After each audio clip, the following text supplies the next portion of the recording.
रामलला की प्राण प्रतिष्ठा का विधिवत कर्मकांड बृहस्पतिवार को गणेश पूजन के साथ शुरू हो गया। शुभ मुहूर्त में दोपहर 1:20 पर गणेश अंबिका और तीर्थ पूजा की गई। इससे पहले 12:30 बजे रामलला की अचल मूर्ति को आसन पर वैदिक मंत्रोच्चार के बीच विराजित कराया गया। पहले दिन करीब 7 घंटे तक पूजन चला। मुख्य यजमान अशोक सिंघल फाउंडेशन के अध्यक्ष महेश भागचंद का रहे। काशी के आचार्य गणेश्वर द्रविड़ और आचार्य लक्ष्मीकांत दीक्षित के निर्देशन में पूजन प्रक्रिया संपन्न कराई जा रही है। रामलला के अचल विग्रह को अभी तक ढक कर रखा गया है। आवरण 20 जनवरी को हटाया जाएगा। बृहस्पतिवार को ढकी मूर्ति का ही पूजन किया गया। रामलला के अचल विग्रह, गर्भगृह स्थल और यज्ञ मंडप का पवित्र नदियों के जल से अभिषेक किया गया। पूजन के क्रम में ही राम मंदिर के गर्भगृह में रामलला का जलाधिवास व गंधाधिवास हुआ। उधर रामलला के नवनिर्मित मंदिर में अचल विग्रह की स्थापना के साथ विराजमान रामलला को भी पूजित प्रतिष्ठित किया जाएगा। राम मंदिर के गर्भगृह में सोने के सिंहासन पर रामलला की 51 इंच की अचल मूर्ति की प्राण प्रतिष्ठा की जानी है। उनके सिंहासन से ठीक आगे विराजमान रामलला स्थापित होंगे। वे मंदिर में चल मूर्ति यानी उत्सव मूर्ति के रूप में पूजित होंगे।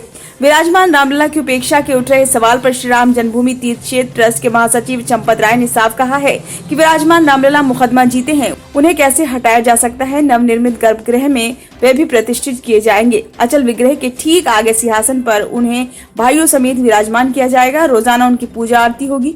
अचल मूर्ति स्थापित होने के बाद हिल नहीं सकेगी, इसलिए विराजमान रामलला उत्सव मूर्ति के रूप में यहाँ प्रतिष्ठित रहेंगे।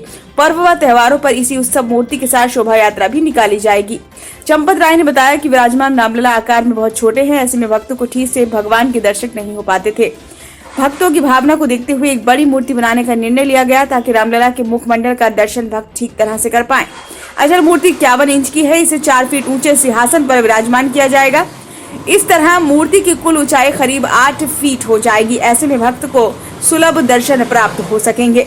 अस्थायी मंदिर में रामलला चारों भाइयों समेत विराजमान है। विराजमान रामलला की मूर्ति मात्र 6 इंच की है। रामलला इस मूर्ति में एक हाथ में लड्डू लिए हुए घुटने के बल पर बैठे हैं। भरत की मूर्ति भी 6 इंच की है, जबकि लक्ष्मण व शत्रुघ्न की मूर्ति तो मात्र 3-3 इंच की है। गर्भगृह में हनुमान की भी 2 मूर्तियां हैं। इनमें से एक मूर्ति 5 इंच की है, एक बड़ी मूर्ति लगभग 3 फीट की है।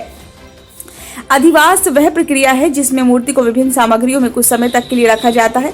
मान्यता है कि मूर्ति पर शिल्पकार के औजारों से आई चोट इससे ठीक हो जाती है, तमाम दोष खत्म हो जाते हैं। इसी क्रम में जलाधिवास के तहत अचल विग्रह को शास्त्रीय विधि से जल में रखा गया। शाम के समय गंधाधिवास हुआ। इसमें श्री राम की मूर्ति पर सुगंधित द्रव्यों का लेपन किया गया। अनुष्ठान के क्रम में ही यज्ञ मंडप की भी पूजा हुई। मंडप पूजा के क्रम में मंदिर के तोरण, द्वार, ध्वज, आयुध, पताका, दिक्पाल, द्वारपाल की पूजा की गई। वहीं 5 वैदिक आचार्यों ने अनुष्ठान की कड़ी में ही 4 वेदों का पारायण भी शुरू कर दिया है, जिनका पारायण 21 जनवरी को होगा। Bureau report, Uttar Pradesh, Ayodhya.